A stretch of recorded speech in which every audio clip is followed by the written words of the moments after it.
Now I want to cover life on 35th Street from 1942 to up into 1952 or whatever.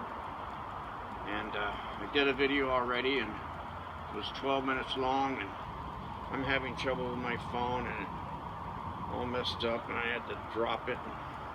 So now I got to keep these things in little 6-minute bursts, because I'm not going to put out no $700 for a new phone. And so anyway, my earliest memories, actually my earliest memory is of walking along, my mom holding my hand up a grade like green grass, and it wasn't like a sidewalk, it was more like a path.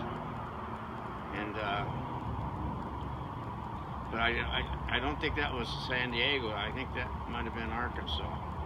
But anyway, my earliest memory of 35th Street was I'm in the backyard, and there's a palm tree, which I hate those kind of palms.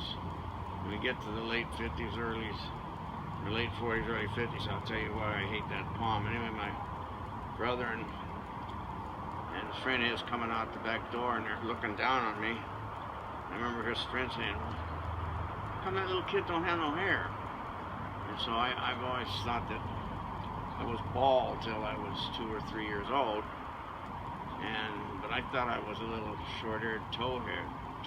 I don't know. So I remember that. And this was during the war, so that at night the searchlights are going everywhere, just like in the old black and white movies. And up and down the streets there would be military vehicles. I remember specifically the ones that had to be bigger than a Jeep,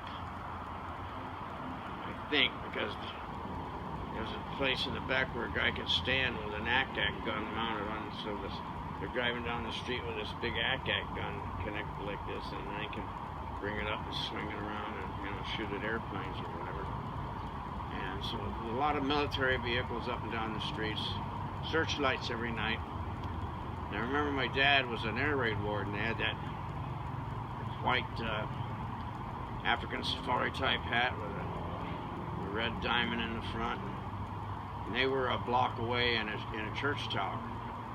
And I don't know if he worked every night, but it was volunteers would go up in that church tower, with binoculars, and they'd search those searchlights, and every time they picked up on a plane, they would identify it and radio it in or whatever. But I remember as kids, we'd run up there and, "That's my dad up there, that's my dad." And he'd yell down, "You kids get out of here, come on, get out of here." So it was an exciting time and a fun time. I was what you call a little kid. There was little kids and big kids, and there was an order, a pecking order, like you respected the big kids, There was no confrontation between them, And I remember one particular game we'd play where we'd get out in the middle of the street, and there'd be kids everywhere. And our house was like a magnet. It drew the kids in there. Let's go to Betty's house, or Doris's house, or Sonny's house. So we were a focal point, so we'd meet out in the middle of the street, and they'd play this game called Monster, and they'd choose one guy to be the monster, and everybody got to hit, and they could only hide in our block. It's a pretty big block, and so everybody run and hide in the monster, and I would always, no matter where I'd hide it, "Oh, go hide on your own, get away from us." The guy wanted to be with somebody, and I thought, "Oh man, he's gonna fight, he's gonna get me, and he's get this whole block, and he's gonna come get me right away." And also remember, another scary thing about it is my sisters took me to see Frankenstein when it came out. And oh man, there's a picture, you can get of Frankenstein's face. That is the most scariest face. This modern day pictures or whatever, but back in those days, oh man, that was a frightening face. And him coming down that long stairway, and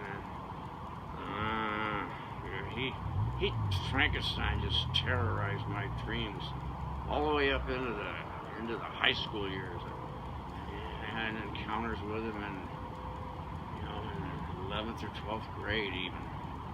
Anyway, so In fact, one of my dreams when I was a kid back there was during that hiding thing where we're hiding and in the kind of a barn affair where it was a Dutch door where the bottom could, the top could open without the bottom opening. It was one of those type. And then all of a sudden I'm in there hiding and that top part of that door swings open and he's standing there with Frankenstein.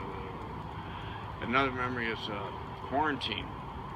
When a person was sick, you know, it was the measles or chicken pox, which, you know, one of the most, you know, one of the scarier ones, that when anybody came down with it, they were quarantined. So out in front of your house is a big yellow sign, quarantine. You know, nobody can visit. And so out beside the house over there, they made this thing out of chicken wire.